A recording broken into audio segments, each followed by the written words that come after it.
Howdy folks, HandyMaxx and Beth here again. We're about to do a demonstration of how to take down a tree and make it fall pretty much where you want it to. I've been doing this for a good while, so I'll tell you right now, don't go out in the woods and do this after you watch this unless you know what you're doing. And I'm dressed a little bit non-typically. It's hot here in Arkansas, and I'm comfortable in this type of attire. I work in it all the time, all through the summer, and I'm comfortable with my saw, and I'm comfortable with what I'm fixing to do. So if you were going to be going out and cutting a bunch of wood for firewood or whatnot, wearing chaps, I wear chaps when I'm going to be working with a saw for a little while. But I do wear a helmet with a screen face shield and the ear muffs, because I like to hear and I like to see. So, and I don't want a big old limb falling down and busting my head. So this thing cost about $40 and it's worth every penny of it. Anyway, what I'm going to do is make this tree fall in that direction right there, and there's a nice open spot for me to work it up in when I get it down. And this is going to lay for a while before I work it up, because it's hot summer and I'll wait till it's cool and it'll dry a little bit during that meantime. So the idea is to come to the sides where you want it to fall in that direction and cut a notch.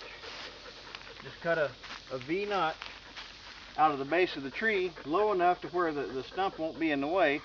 If you're going to have a bulldozer come back through and knock these stumps out, leave it about 4 foot high so he can get a hold of it. But anyway, cut the notch, and it's all by eye, and you get used to this after you've done it a while. And once the notch is clear, then you take the saw and go on the back side of the tree and eyeball it so that the blade angles down into the top of that V notch, or the back of it. And then you just walk that blade into the tree and watch it, and when the tree starts to move, you get out of the way. So because of that, I've cleared all the brush and stuff around this thing. Now I left this rock here so I can say, if you got a big rock in the way, pick it up and get rid of it. Move stuff around. I've got a chunk of firewood here. Make a clear path around the tree and make a clear path of escape, because if that tree goes to falling in the wrong direction, you need to get out of the way. And having said all that, I'll go to sawing now and shut up.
Now there's how you want it to look when it falls down. That tree went right where I wanted it to, and now it'll be easy to clean up. Now you saw when I was cutting that back notch, I had to swap sides because this bar isn't quite long enough to go plumb all the way through. So I had to swap sides and just keep walking it in. Had to do the same thing on that front notch. But there you have it, folks. It's right there where I said it'd be. This has been HandyMaxx and Beth. Stay tuned for something else in the future.